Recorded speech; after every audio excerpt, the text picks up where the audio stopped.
السلام علیکم ورحمۃ اللہ وبرکاتہ۔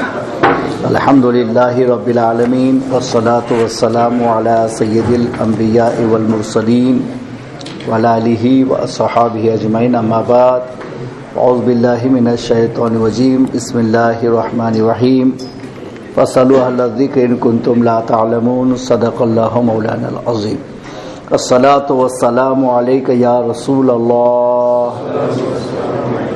الصلاة والسلام علیک یا حبیب اللہ، الصلاة والسلام علیک یا نبی اللہ، الصلاة والسلام علیک یا نور اللہ، صلی اللہ تعالی علیہ وسلم۔ میرا قولی صلاۃ تسلیم کے پیارے دیوانوں، ماہ رمضان کا 8واں روز ہے، تفسیر قرآن کا 8واں سبق ہے۔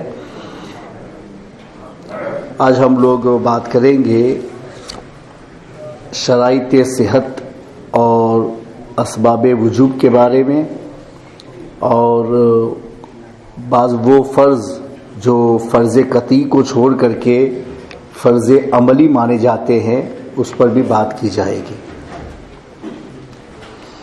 شرائط صحت کا مطلب ہوتا ہے کہ وہ کنڈیشنز کہ اس کو فلفل کیا جائے تو آپ کا وضو درست ہوگا، اور اگر ان میں کمی رہ جائے تو آپ کا وضو درست نہیں ہو پائے گا۔ تو وہ 4 ہیں۔ پاک کرنے والا پانی پورے کھال کے لیے، یعنی بدن میں جہاں دھونے کا حکم ہے تو اس پورے حصے کو دھونا، اور پورے حصے کے دھونے کے لیے پانی کا انف ہونا، تو آپ کا وہ فرض ہوگا، ورنہ نہیں ہوگا۔ جیسے آپ نے پورا وضو کیا لیکن آخر میں پانی کم ہو گیا، جس کی وجہ سے آپ کا ایک پاؤں یا پاؤں کا کچھ حصہ دھونے سے رہ گیا۔ اب آپ کے پاس میں پانی نہیں ہے کہ آپ اس کو دھو سکتے ہیں، حالانکہ سب کچھ آپ نے دھو دیا، چہرہ بھی دھویا، ہاتھ بھی دھوئے، مسا بھی کیا، پاؤں بھی دھوئے، مگر دوسرا پاؤں ہے اس کا تھوڑا سا حصہ باقی رہ گیا اور پانی ختم ہو گیا، اب نہیں۔ اب کیا کریں گے؟ کیا اتنے حصے پہ مسا کیا جائے گا اور آپ کا وضو ہو جائے گا؟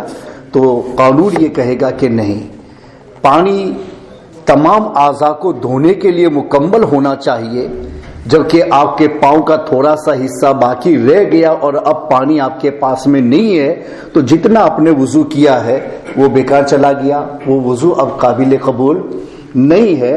لہٰذا اب پانی نہیں ہے آپ کے پاس میں تو آپ سرے سے تیمم کریں گے اور پھر نماز پڑھیں گے، لیکن جتنا حصہ باقی رہا اس پر کوئی مسا کر کے اس وضو کو کمپلیٹ نہیں کیا جا سکتا ہے۔ تو یہ شرائط صحت کے اندر شامل ہے، یہ پہلا حصہ۔ دوسرا ہے بدن سے ہر مانع طہارت کا زائل ہونا۔ جن حصوں کا دھونا ضرورت میں ہے تو وہاں کوئی ایسی چیز کا لگا نہ رہنا کہ جس کے نیچے پانی نہیں جا سکتا ہے۔ جیسے کوئی سیلو ٹیپ چپک گئی تھی، آپ نے وضو کر لیا، اس کو ہٹایا نہیں، اور بعد میں پتا چلا یار یہ تو یہاں چپکی ہوئی تھی، تو آپ کا وضو نہیں ہوا۔ آپ کو اس حصے کو دھونا پڑے گا، باقی وضو مان لیا جائے گا، مگر جہاں رہ گیا ہے اس کو کھول کر کے اس کو دھو دینا پڑے گا، تو آپ کا وضو کمپلیٹ ہوگا۔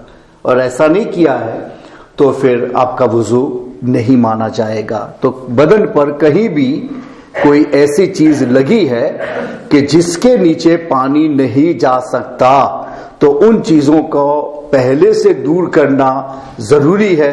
اگر آپ نے ایسا نہیں کیا، بعد میں پتا چلا تو جہاں ہے اس کو ہٹا کر کے اس جگہ کو آپ کو دھونا پڑے گا، ورنہ آپ کا وضو نہیں ہوگا۔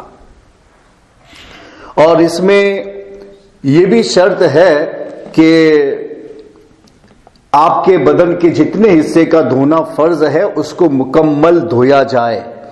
اس میں اگر تھوڑی بھی کمی رہ جائے دھونے میں، وہ چاہے جان کر تو کوئی نہیں کرے گا، اس لیے کہ اس کو معلوم ہے کہ وضو کرنے جا رہا ہے، اس لیے جان کر تو کوئی پرابلم نہیں کرے گا۔ عام طور پہ بھول سے ہوتا ہے، اور بھول کب ہوتی ہے؟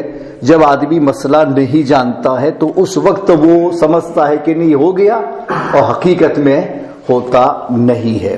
تو وہ آپ کو فرض عملی میں ہم آپ کو بتائیں گے کہ کن کن چیزوں پر ہمیں توجہ کرنے کی ضرورت ہے کہ اگر اس پر ہم توجہ سے دھونے کا کام نہیں کریں گے تو ہو سکتا ہے کہ ہمارا وہ پارٹ دھونے سے رہ جائے اور ہمارا وضو نہ مانا جائے، کہ ایک سوئی رکھنے کے برابر بھی جگہ دھونا میں جہاں فرض ہے اگر اس میں سے باقی رہ جائے تو آپ کا وضو شرعاً نہیں ہو سکتا۔ اس لیے ہر چیز کو یعنی پوری توجہ کے ساتھ میں کرنا چاہیے کہ جس طریقے سے نماز فرض ہے تو اس کو پورا کرنا ہے، تو نماز میں جانے کے لیے یہ بھی فرض ہے، اس کے بغیر آپ اندر انٹر نہیں ہو سکتے۔ اس لیے ہمارے آقا مولا صلی اللہ علیہ وسلم نے ارشاد فرمایا کہ الوضو مفتاح الصلاۃ، کہ وضو جو ہے وہ نماز کی کنجی ہے۔ جیسے کنجی کے بغیر، کی کے بغیر لاک تو نہیں کھلتا ہے نا، تو اسی طریقے سے یہ نماز کی کنجی ہے وضو، کہ اس کے بغیر آپ نماز میں انٹر نہیں ہو سکتے، نماز کا دروازہ آپ کے لیے بند ہے، آپ خدا کے سامنے نہیں جا سکتے ہیں جب تک کہ آپ کی طہارت درست نہ ہو جائے۔ جب طہارت درست ہوتی ہے تو دروازہ آپ کے لیے اوپن ہوتا ہے کہ ٹھیک ہے وہ آؤ خدا کی بارگاہ میں، آپ کو اجازت ہے، شروع کرو اپنی نماز۔ تو اس لیے فرما گیا ہے کہ وضو جو ہے وہ بہت توجہ کے ساتھ کرنا چاہیے، بہت سارے مسائل جو ہیں جن پر توجہ درکار ہے ان پر توجہ دینی چاہیے، کہ اگر وضو رہ گیا تو نماز رہ جائے گی، اور نماز رہ جائے گی تو بہت بڑا گناہ ہمارے سر پہ جائے گا، تو اس سے بچنے کے لیے ان پر توجہ بہت ضروری رہتی ہے۔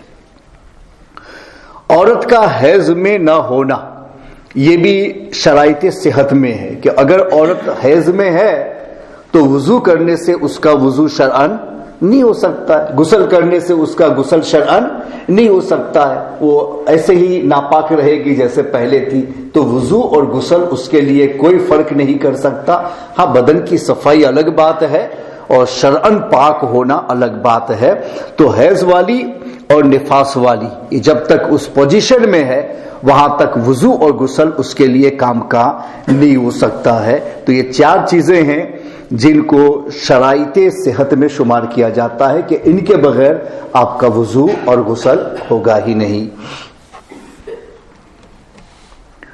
شرائط وجوب، شرائط وجوب کا مطلب یہ ہوتا ہے کہ ان شرائط کے پا لیے جانے پر آپ کو وضو کرنا ضروری ہو جاتا ہے، کہ اب آپ وضو میں ڈیلے نہیں کر سکتے ہیں، آپ کو کرنا ہی ہوگا۔ اب ڈیلے کر ہی نہیں سکتے، ڈیلے کریں گے تو آپ گنہگار میں شمار ہو جائیں گے، تو اس کو شرائط وجوب میں شمار کیا جاتا ہے کہ وضو کرنا آپ کے لیے کب واجب ہوتا ہے۔ شرائط وجوب میں ایک تو یہ ہے کہ عقل، اگر آدمی پاگل ہے تو اسلام اس کے اوپر طہارت کو واجب نہیں کرتا ہے، چونکہ پاگل ہے تو پاگل کے اوپر سے شرعی احکام اٹھا لیے جاتے ہیں، کہ بچہ ہے اس پر سے شرعی احکام اٹھا لیے جاتے ہیں، پاگل کے اوپر سے شرعی احکام اٹھا لیے جاتے ہیں، تو ان کے اوپر احکام آتے نہیں ہیں، تو جب احکام آتے نہیں ہیں تو اس کے لیے وجوب نہیں ہوگا طہارت کا، تو پاگل کے لیے طہارت واجب نہیں ہے۔ اور دوسری شرط ہے اسلام، مسلمان ہونا، تو مسلمان ہے تو طہارت اس کے لیے واجب ہے، مسلمان نہیں ہے تو اسلام اس کے لیے طہارت کا حکم نہیں لگائے گا، کہ ابھی تو وہ مومن ہی نہیں بنا ہے، تو پھر اس کو پاک اور ناپاک سے مطلب ہی کیا ہے؟ ابھی تو وہ عقیدے ہی میں ناپاک ہے کہ جو اس کو کبھی اس کی ظاہری طہارت سے کوئی فائدہ ہونے والا ہی نہیں ہے۔ تو اسلام بھی اس کے لیے کنڈیشن میں رکھا گیا ہے کہ مسلمان ہونا چاہیے، کافر کے اوپر طہارت کے وجوب کا حکم نہیں آتا ہے۔ تیسری شرط ہے پانی پر قدرت ہونا، کہ آپ کے پاس پانی ہے مگر آپ استعمال کی قدرت نہیں رکھتے، بہت بیمار ہیں، پانی کا استعمال آپ کے لیے اور زیادہ تکلیف دہ بن سکتا ہے یا بیماری آپ کی بڑھ سکتی ہے، تو ایسی صورت میں اسلام آپ کو تیمم کا کہتا ہے، تو یہ جو پانی کے ذریعے سے طہارت حاصل ہوتی ہے اس کا وجوب آپ کے اوپر نہیں ہوگا۔ بالغ ہونا، نابالغ کے اوپر وضو کرنا فرض نہیں ہے۔ نابالغ کو اگر ہم وضو کرنے کو کہتے ہیں تو وہ سکھانے کے لیے ہوتا ہے تاکہ اس کو طریقہ معلوم ہو جائے وضو کا، ورنہ وہ قرآن شریف بھی پڑھ سکتے ہیں بغیر وضو کے اور وہ نماز بھی پڑھ سکتے ہیں بغیر وضو کے، اس لیے کہ طہارت کا وجوب ان کے اوپر ہے ہی نہیں، وہ بالغ نہیں ہے، نابالغ ہے، تو احکام اس کے اوپر نہیں آتے ہیں۔ تو نابالغ کو پشنگ نہیں کیا جاتا، اگر وہ قرآن شریف بغیر وضو کے پڑھ لیتا ہے تو پڑھنے دے سکتے ہیں۔ ہاں کہا جائے گا کہ قرآن کی پکڑنے کے لیے وضو چاہیے تو تمہیں وضو کرنا چاہیے، مگر وہ ادب ہوتا ہے، تعلیم ہوتی ہے کہ اس کے ذریعے سے ہم ان کو احکام تک لے جائیں، ورنہ شرعاً اس کے اوپر وجوب نہیں ہے۔ اس وجہ سے بچے اگر اپنا ہاتھ جو ہے وہ بغیر دھوئے پانی میں ڈال دے، الگ سے کوئی ناپاکی نہیں لگی ہے، تو ان کا پانی مستعمل نہیں ہوگا، چونکہ ان پر وضو واجب ہی نہیں ہے، طہارت کے احکام ان پر نہیں آتے ہیں۔ ہاں اگر وہ بچہ سمجھدار ہے اور وہ سنت کی نیت کرتا ہے، جیسے کھانے کے لیے ہاتھ دھونا تو بچہ اس لیے دھوتا ہے کہ وہ نبی پاک کی سنت ہے، مجھے استاذ نے یہی سکھایا ہے کہ کھانے سے پہلے ہاتھ دھونا چاہیے، اور اس نیت سے دھوتا ہے، تو چونکہ اس کے پاس میں اتنی عقل موجود ہے کہ وہ سنت اور غیر سنت کا امتیاز کر سکتا ہے، تو پھر سنت کی ادائیگی کی نیت سے اس کا پانی مستعمل ہو سکتا ہے، ورنہ صرف ایسے ہی بغیر کسی نیت کے وہ پانی میں ہاتھ ڈالے تو اس کی وجہ سے پانی مستعمل نہیں ہوگا، یوز واٹر نہیں بن سکتا، وہ پانی قابل استعمال ہوتا ہے۔ حدث اصغر اور حدث اکبر، یہ دو چیزیں آپ کے پاس ہو تو طہارت کا حکم آئے گا۔ آپ کے اوپر غسل کرنا فرض ہی نہیں ہے، مطلب آپ نے پہلے کیا تھا، ابھی غسل ٹوٹا نہیں ہے تو اسلام یہ تھوڑی نہ کہے گا کہ پھر بھی غسل کرو، نہیں، آپ وجوب نہیں آئے گا، اس لیے کہ آپ باغسل ہے، آپ کا غسل بریک نہیں ہوا ہے۔ اسی طریقے سے ہم نے پہلے سے وضو کیا تھا، دوسری نماز کا وقت آ گیا تو اب مجھے اسلام یہ نہیں کہے گا کہ نماز پڑھنی ہے تو وضو کرو، آلریڈی میں نے پہلے سے وضو کیا تھا اور ابھی میں باوضو ہوں، تو اس وضو سے میں اپنی چاہے اتنی نمازیں پڑھ سکتا ہوں۔ تو حدث یعنی وضو بریک کرنے والی چیز وضو کرنے کے بعد میں پائی جائے تو دوبارہ آپ کو طہارت کا حکم ہوگا، اور اگر آپ پہلے سے باوضو ہیں تو پھر آپ کو طہارت کا حکم نہیں دیا جائے گا۔ اسی طریقے سے حیض کا ختم ہونا، نفاس کا ختم ہونا، یہ بھی وجوب کے، جب عورت کے اوپر وضو کا حکم کب آئے گا کہ وہ وضو کرے اور نماز پڑھے، جب وہ نماز پڑھنے کی صلاحیت رکھے گی تو ہوگا۔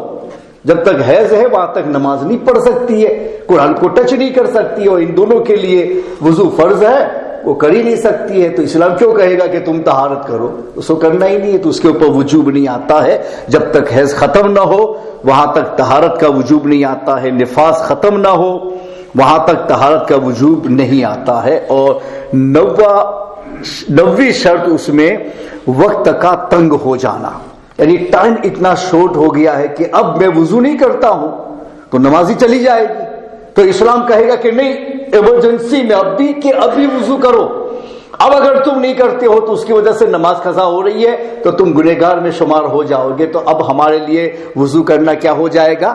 واجب، ابھی کرنا ہے، ورنہ نماز ہماری قضا ہو جائے گی۔ تو یہ بھی ایک وجوب کے شرائط میں سے ہے۔ تو یہ 9 شرطیں ہیں جن کا تعلق شرائط وجوب سے ہوتا ہے۔ تو میں نے آپ کو شرائط صحت بھی بتا دیے اور شرائط وجوب بھی بتا دیے، اس کے اوپر توجہ کرنا چاہیے۔ عام طور پر یہ سب گفتگو ڈائریکٹ کتابوں میں بھی ایسے نہیں، پبلک کے لیول پہ نہیں لائی جاتی ہیں، اور نارمل بچوں کو جو سکھایا جاتا ہے ان کتابوں میں بھی ان سب چیزوں کا شمار نہیں ہوتا ہے۔ تو میں نے ان چیزوں کو آپ کے سامنے رکھا ہے تاکہ مسائل میں تھوڑا ڈیپلی جا کر کے ہم اس کو سمجھ سکیں۔ اپنے فرائض عملی پہ بات کرتے ہیں۔ ایک تو ہوتا ہے فرض قطعی کہ جس کا ثبوت قرآن سے ہے تو وہ تو آپ کو کرنا ہی ہے، اس میں تو آگے پیچھے ہو ہی نہیں سکتے ہیں، اور وہ 4 چیزیں ہیں جو فرض میں جاتی ہیں۔ 3 کا تعلق دھونے کے ساتھ میں ہے اور 1 کا تعلق مسح کے ساتھ میں ہے۔ تو چہرہ دھونا ہے، کونیوں تک ہاتھ دھونا ہے، اور ٹخنوں تک پاؤں دھونا ہے، اور سر کے چوتھائی حصے کا مسح کرنا ہے۔ تو وہاں مسح کی جگہ کو کوئی دھو بھی دے نا تو مسح ہو جاتا ہے، چونکہ مسح میں تو صرف گیلا ہاتھ پھیرنا ہے، تو کوئی پورا ہی دھو دیتا ہے تو گیلا ہاتھ تو آئے گا، ہاتھ کیا پانی بہ گیا ہے۔ تو مسح کی جگہ پر غسل چل سکتا ہے، دھونا چل سکتا ہے، لیکن دھونے کی جگہ پر مسح نہیں چل سکتا ہے۔ جیسے آپ نے ہاتھ گلے کر لیے اور اس کے بعد میں اپنے چہرے پر پھیر لیے، اور ہو گیا کہ بھائی چہرہ میرا دھو گیا، پھر پانی کے ہاتھ گیلے کیے اور اس کے بعد میں آپ نے تیل کی طرح سے ہاتھ چپڑ لیے، پانی تو نظر آ رہا ہے، مگر اس کو اسلام مسح کہتا ہے، اس کو دھونا نہیں کہتا۔ اس لیے دھونے کا ڈیفینیشن اسلام اور فقہ میں کیا ہے اس کو بھی جاننا ضروری ہے کہ مسح کسے کہا جاتا ہے اور دھونا کسے کہا جاتا ہے۔ تو دھونے کے لیے شرط یہ ہے کہ آپ جس عضو کو دھونے جا رہے ہیں ہر جگہ سے پانی بہتے ہوئے جائے اور پھر نیچے ڈراپنگ ہو، چاہے تھوڑا بھی گرے لیکن ہر جگہ سے۔ اب یہ نہیں کہ آپ نے پورا تو ایسے ہی مسح کیا اور نیچے چل کے 2-4 ڈراپ گر گئے تو جہاں گرا ہے بس وہی دھونا ہے، باقی سب مسح میں جائے گا۔ تو دھونے کا مطلب یہ ہوا کہ جو دھونا فرض میں آتا ہے وہاں سے پانی گھومتے ہوئے جائے، پانی بہتے ہوئے جائے، تو پانی بہتے بہتے جائے گا جائے گا جائے گا جائے گا اور آخر میں اینڈنگ پر سے نیچے گرے گا، تو اس کو دھونا کہتے ہیں۔ تو اگر کسی جگہ پر آپ نے دھویا اور کسی جگہ پر سے آپ کا ہاتھ گیلا پھرا، وہاں پانی گھوم کے نہیں گیا، تو آپ کا دھونا اس حصے پر نہیں پایا گیا۔ اور دھونے کی چیز میں تھوڑا بھی دھونا نہ پایا جائے تب بھی پورا وضو کیا ہو جاتا ہے؟ بیکار، وضو مانا ہی نہیں جاتا۔ تو اس لیے میں آپ کو بتاتا ہوں کہ دھونے کا ڈیفینیشن بھی ہمارے دماغ میں ہونا بہت ضروری ہے کہ بہت سارے لوگ ٹھنڈی کی وجہ سے وضو میں پانی کم استعمال کرتے ہیں تو وہ ایسا ہی کر لیتے، تھوڑا پانی لیے کر لیا اور آخر 2-4 ڈراپ گر گئے تو کہ تو پانی 2-4 ڈراپ گر جائے تو دھونا ہو جاتا ہے، مگر وہ تو اینڈ پہ گر نہ پایا گیا نا۔ حسب کہ ہر حصے سے پانی گھوم کر کے جائے اور اس کے بعد نیچے گرے تو یہ دھونا ہے پورے حصے کا، ورنہ پورے حصے کا دھونا نہیں ہوتا ہے۔ اس لیے یہ جاننا ضروری ہے۔ ہاں مسح میں سے گیلا ہاتھ گھوم جائے بس وہ کافی ہوتا ہے، تو یہ تو آسان ہے، وہ تو سر میں ہے۔ باقی 3 اعضاء میں دھونے کا حکم ہے تو وہاں اس بات کا جاننا بہت بہت ضروری ہے۔ تو یہ 4 عضو اور غسل اور مسح میں کیا فرق ہے، یہ دونوں کو میں نے آپ کے سامنے رکھا۔ فرائض عملی پہ جاتے ہیں۔ فرائض عملی کا مطلب یہ تو کہ کوئی الگ سے فرض نہیں ہے، یہ فرض ان 4 فرضوں کے اندر آ گئے مگر قابل توجہ کہ اگر آپ ان پر توجہ نہیں کریں گے نا تو ہو سکتا ہے کہ آپ کا پورا فرض ادا نہ ہو اور آپ کا وضو رہ جائے۔ تو فقہاء اس کو فرض عملی میں شمار کرتے ہیں کہ الگ سے اگر کسی چیز کو بیان کیا جائے تو آپ کہیں گے کہ ہاں اس پر بھی توجہ دینی چاہیے، ورنہ میں نے 4 تو بیان کر دیا تو 4 میں وہ سب آ گئے، مگر اس کو الگ سے بیان کرو تو آدمی سمجھتا کہ نہیں یار یہ چیزیں، یہ جگہیں قابل توجہ ہیں، اگر میں توجہ نہیں کروں گا تو ہو سکتا ہے کہ پانی نہ پہنچے اور میرا وضو ہی رہ جائے اور نماز ہی نہ ہو۔ اور یہ تو یہاں تو پتہ نہیں چلتا ہے نا کہ آپ نے ایسا کیا کہ نہیں کیا، نماز ہوئی کہ نہیں ہوئی، یہاں تو صرف ہم لوگ اپنے کھاتے میں لکھ دیتے ہیں بھائی ظہر کی نماز میں نے پڑھی ہے، عصر کی پڑھی ہے، مغرب کی پڑھی ہے، بس اپنے پڑھ کے ہم اپنے کھاتے میں لکھتے ہیں، مگر حقیقت میں اسلام کے کھاتے میں نماز جانی چاہیے کہ بھائی اسلام کے کھاتے میں جاتی ہے کہ نہیں جاتی ہے۔ تو اس لیے حدیث پاک میں آیا ہے کہ بہت سارے نمازی ڈے آف ججمنٹ کے ایسے ہوں گے کہ جنہوں نے 60 برس تک 60 ایئرز انہوں نے پوری پابندی کے ساتھ میں نمازیں پڑھی ہوں گی مگر میزان عمل میں ان کی نماز نہیں ہوگی، نماز ہی نہیں ہوگی۔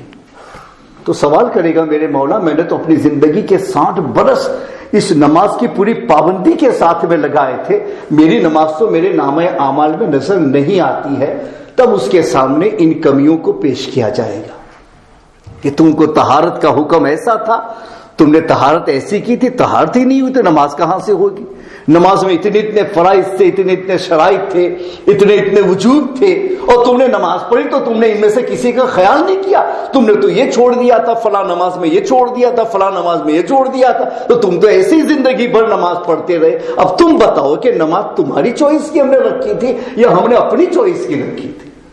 تو نماز تو اللہ کی چوائس کی ہے، تو پھر قانون اور طریقے ہماری چوائس کے کہاں سے آ سکتے ہیں؟ تو دنیا میں اکثر لوگ اس معاملے میں یہ سمجھتے کہ بھئی نماز پڑھنے کا مطلب اپنے کھاتے میں نماز لکھ دو کہ میں ظہر میں آیا تھا، عصر میں آیا تھا، مغرب میں آیا تھا، عشاء میں آیا تھا، تو میں سمجھتا ہوں کہ میں نے نماز پڑھ لی اور میری نماز باقی نہیں رہ گئی ہے۔ مگر اسلام یہ کہتا نہیں، اسلام کے کھاتے میں نماز رکھو، اور اسلام کے کھاتے میں نماز اس وقت جاتی ہے جب کہ میں اپنے طریقے کو پورا کے پورا اسلامی قانون کے مطابق کروں، تو مجھے اطمینان ہے کہ ہاں میری نماز اسلام کے کھاتے میں بھی گئی ہے، تو انشاءاللہ ڈے آف ججمنٹ کو میرے نامہ اعمال میں بھی جائے گی اور ہم کو فائدہ پہنچائے گی۔ تو اس لیے یہ قابل توجہ جو ہے نا، یہ ہمارے علماء نے یہ سب کوششیں ہم لوگوں کے لیے کی ہے، ورنہ ان کو کیا ضرورت تھی، وہ اپنا وضو درست کر لیتے اور اپنے وضو میں اتنی توجہ کر لیتے، آپ کو کیوں بتاتے بھائی 4 فرضیں کرتے رہنا۔ وہ جتنا اپنا خیال رکھتے تھے نا، اس سے زیادہ اور نبی پاک کی امت کا خیال رکھتے تھے۔ ان کو پتا تھا کہ حضور کو خوش کرنے کا ایک ہی طریقہ ہے کہ حضور کی امت کو خوش کرو تو حضور از خود خوش ہو جاتے ہیں۔ یہ حضور کا پہلے سے رہا ہے کہ جب بھی کوئی نیوز اگر حضور کی امت کے لیے ملتا تھا نا، تو حضور کی غمی کے اندر خوشی کا باعث حضور کی امت کے لیے کسی بشارت کا مل جانا تھا۔ ایک مرتبہ سب انبیاء کا ذکر ہوا نا، تو ہمارے آقا رونے لگے تو اللہ نے جبریل امین کو بھیجا، جبریل جاؤ پوچھو میرے حبیب سے، حالانکہ اللہ کو معلوم ہے، لیکن اس محبت کا رمز جو ہے نا وہ ہمیں بتانا چاہتا ہے کہ اللہ کتنا اپنے نبی سے محبت کرتا ہے۔ تو جبریل آئے، حضور کیوں روتے ہیں؟ وہ کہتا ہے میں اپنی امت کی وجہ سے رو رہا ہوں کہ میری امت کا قیامت کے روز کیا ہوگا۔ جبریل گئے، کہا پروردگار تیرا حبیب یہ کہتا ہے کہ وہ تو اپنی امت کی وجہ سے رو رہے۔ تو اللہ نے فرمایا کہ میرے محبوب رو نہیں، ہم تمہاری امت کے بارے میں تم کو مایوس نہیں کریں گے، خوش کر دیں گے تمہیں۔ تو اللہ نے بھی حضور کے خوش کرنے کے لیے کیا فرمایا؟ امت کو، میرے محبوب امت کی وجہ سے روتے تو امت کی وجہ سے ہم آپ کو خوش کر دیں گے۔ یہ تو میں صرف آپ کو دلچسپی کے لیے اندر ایک بات لگا دے رہا ہوں تاکہ آپ جوائنٹ رہیں میرے ساتھ میں۔ اس طریقے سے جیسے حضرت جبریل امین حضور پاک کے ساتھ میں رہے تھے معراج کے سفر میں، اور سدرۃ المنتہا پر الگ ہو گئے، سدرۃ المنتہا پر الگ، چونکہ ان کی آخری حد وہاں تک ہے، نیچے والے جو فرشتے اوپر جاتے ہیں نا، ان کی آخری حد سدرۃ المنتہا ہے، اس کے اوپر وہ نہیں جا سکتے، ان کو بس وہیں تک رہنا ہے، سارے احکام وہیں سے لیتے یہاں تھے، مگر اس اوپر نہیں جا سکتے ہیں، ورنہ اوپر میں چلے جائیں گے، وہ جاتے بھی نہیں ہیں۔ تو وہاں سے حضور اکیلے جا رہے ہیں، تو جبریل سے پوچھا کہ جبریل تک حضور میں آگے نہیں جا سکتا ہوں، تو کیا کوئی خواہش؟ تو انہوں نے بھی وہی خواہش کی کہ جس کی وجہ سے حضور کو خوش کیا جا سکتا۔ تو کیا خواہش کی کہ حضور آپ کی امت ہے نا، جہنم کے پل صراط سے گزرے گی، اور اس کے اوپر سے سب کو پار ہونا ہے، نبی بھی ہے تو نبی کو بھی اس کے اوپر سے جانا ہے، سب کو جانا ہے۔ جہنم کے اوپر برج ہے، جنت میں جانے کا راستہ اللہ نے کس پر سے رکھا ہے؟ جہنم کے اوپر سے سب کو جانا ہے۔ تو کہتے کہ حضور آپ اللہ سے یہ دعا میرے لیے دعا مانگیے گا اور مانگ کیجئے گا کہ جبریل کو یہ اجازت مل جائے قیامت کے روز کہ جب آپ کی امت پلصراط سے گزر رہی ہو تو میں اپنے پر اس پلصراط کے نیچے رکھ دوں تاکہ آپ کی امت کو گرنے سے میں اپنے پروں کے ذریعے سے بچاؤں۔ تو خواہش وہی کی کہ حضور کو خوش کرنے کا طریقہ امت کو خوش کرنا ہے۔ تو بات یہ چلی تھی کہ بھئی علماء نے اس پر اتنی ریسرچ کیوں کی، آپ کے وضو کو درست کرنے کے لیے انہوں نے اتنے اوقات کیوں صرف کیے؟ فقط اس وجہ سے کہ ان کو معلوم ہے کہ اگر امت پرابلم میں جائے گی تو نبی پرابلم میں جائے گا، اور نبی کو پرابلم سے بچانے کا ایک ہی راستہ ہے کہ نبی کی امت کو پرابلم سے باہر نکالنے کی کوشش کرو، نبی از خود خوش ہو جائیں گے۔ تو علماء نے ان سب چیزوں کے اوپر تحقیق کی اور بتایا کہ وہ 4 فرض تو سب کو معلوم ہو جاتے ہیں، مگر قابل توجہ اگر ہم چیزوں کو نہیں بتائیں گے تو اکثر لوگ اس سے غافل رہیں گے، اور وضو کرنے کے بعد بھی ان کا وضو نہیں ہوگا۔ تو ہم ریسرچ کرتے ہیں اور ان جگہوں کو ہم تلاشتے ہیں، اور تلاشنے کے بعد لوگوں کے سامنے پیش کریں گے تاکہ وہ اس پر توجہ کریں اور اپنی طہارت کو بیکار نہ بنائیں۔ تو اس وجہ سے انہوں نے یہ تحقیق کی ہے کہ آپ کو خوش کر کے وہ نبی کو خوش کرنا چاہتے تھے۔ تو ہمارے اعلی حضرت نے اس کو فتاوی رضویہ میں بھی اس کو منشن فرمایا ہے، قابل توجہ، اور پھر انہوں نے اس کو فرائض عملی کا نام دیا ہے، اور وہ 12 فرائض ہیں کہ جن پر توجہ ہماری ضروری رہے گی۔ دونوں لبس اپنے، یہ کبھی کبھی کیا ہوتا ہے کہ ہم تو اپنے وضو کرتے تو کلی کر ہی لیتے، اس لیے کلی کے ساتھ پانی لبس پر بھی چلائی جاتا ہے، اور الحمدللہ یہ تو حضور کی سنتوں کے اندر بھی ہے، حضور نے ان چیزوں کا پہلے ہی لحاظ فرما لیا ہے کہ میں ایسا داخل کر دوں نا تاکہ فرائض میں پرابلم ہی نہ آ سکے، تو اس لیے حضور نے کلی کو بھی سنت میں شامل فرما دیا کہ کوئی آدمی وضو کرے ایسا کر کے وضو کرے۔ ہوتا ہے کتنوں کو ایسی عادت، منہ بند کر لے، ہونٹ دبا دے اور وضو کرے، تو ہونٹ کا جو ظاہری حصہ ہے جتنا نارملی ہمارا کھلا رہتا ہے اور ظاہر ہے، اس کا دھونا فرض میں آتا ہے، وہ چہرے میں شامل ہے، اور میں نے یوں دبا دیا اور پھر وضو کیا تو اس کے اوپر پانی نہیں پہنچا تو میرا وضو ہی نہیں ہوا۔ تو میرے نبی نے کرم کر دیا کہ میں کلی کو سنت میں کر لیتا ہوں تاکہ کوئی ہونٹ دبا بھی دینا منہ دھوتے وقت تو کلی میں تو اس کا منہ اس کے ہونٹ دھل ہی گئے ہونا، تو یہ فرض عملی بغیر اس کے میری سنت کے ذریعے سے نہ چلا جائے، تو یہ شامل فرما دیا حضور نے۔ تو لبس جو ہے وہ ظاہری حصہ دھونے میں فرض میں شامل ہے، اس کو دبا دیا جائے تو ہو سکتا ہے کہ رہ جائے، تو نبی نے سنت کے ذریعے سے ہم پر کرم کر دیا، لیکن اگر کوئی سنت ترک کر رہا ہے تو اس کو اس کا خاص خیال رکھنا ہوگا۔ اسی طریقے سے بھوں جو ہماری ہے آئی براؤز، تو اس کے اوپر کبھی بال بہت گھنے ہوتے، کتنوں کے نہیں بھی ہوتی ہے، کتنوں کے لٹل ہوتے ہیں، تو جن کے آئی براؤز کے اندر بال کم ہیں اور اندر سے سکین نظر آتی ہے، کھال نظر آتی ہے، تو ان کو کھال دھونا فرض ہے، وہاں تک پانی پہنچانا فرض ہے۔ جن کے آئی براؤز میں بہت زیادہ بال ہے، کھال نظر ہی نہیں آتی ہے، تو اس کے لیے بہت مشکل ہے کہ تم یہ کہہ دو کہ نہیں تم کو اندر ہی پانی پہنچانا ہے، تو اس کے لیے ڈیفیکلٹ ہو جائے گا۔ تو ہمارے دھونے والے اعضاء میں جہاں بال اتنے ہوں کہ بال کے نیچے کی کھال نظر نہ آتی ہو، تو اسلام ہماری آسانی کے لیے حکم لگاتا ہے کہ اب بالوں کو دھو لو تو کھال تک پانی نہ بھی پہنچے پھر بھی تمہارے لیے معافی میں چلا جاتا ہے، ورنہ اگر نہیں ہے نا دکھتا ہے تب تو دھونا فرض میں آئے گا۔ اس طریقے سے داڑھی کا بھی مسئلہ ایسا ہی ہے کہ داڑھی کے تمام بالوں کو دھونا فرض میں نہیں آتا ہے، جتنا ہمارے چہرے میں جاتا ہے نا بس اتنا ہی دھونا فرض ہے، اس کے علاوہ جو بال ہے وہ چہرہ نہیں ہے، چہرے سے آؤٹ ہے، اس کو دھونا بھی فرض نہیں ہے۔ تو اپنی داڑھی سوکھی بھی رکھ دو نا نیچے کی، وضو کر لیا بال پانی نہیں پہنچا پھر بھی کوئی حرج نہیں، آپ کا وضو ہو جائے گا، اس لیے کہ وہ چہرے کی حد میں نہیں، جتنا حد کے اندر آتا ہے بس اتنا ہی، یہاں جتنا حد میں آتا ہے اتنا ہی، حد سے اوور جتنے بھی بال ہیں ان کا دھونا فرض میں جاتا نہیں ہے، وہ تو اتنی بات۔ لیکن جو بال حد کے اندر آتے ہیں تو کتنے کی داڑھی اتنی گھنی ہوتی ہے کہ آپ دیکھو تو آپ کو ایسا پتا چل جائے یہ بیچارہ دھوتا کیسے ہوتا ہے ایسا کہ اس کے نیچے پانی جائے گا ہی کیسے، اتنی گھنی داڑھی ہے۔ تو اسلام نے بھی خیال کیا آپ کا کہ بھائی یہ دھوئے گا کیسے، تو پہلے ہی لحاظ کر لیا کہ بھائی آپ کے لیے بال دھو دینا یہ کافی ہے، اگر اندر کی کھال سوکھی بھی رہ جائے گی پھر بھی آپ کے لیے معافی ہے۔ تو داڑھی میں بھی وہی حکم ہے، مونچھ کے اندر بھی وہی حکم ہے جنہوں نے رکھی ہے، تو اس کو خاص خیال رکھے گا۔ میں نے اس کو الگ سے جو بال کے مسائل ہے تو شاید آئے گا، پھر میں اس کو فورگیٹ کر دوں گا، آگے چلا جاؤں گا۔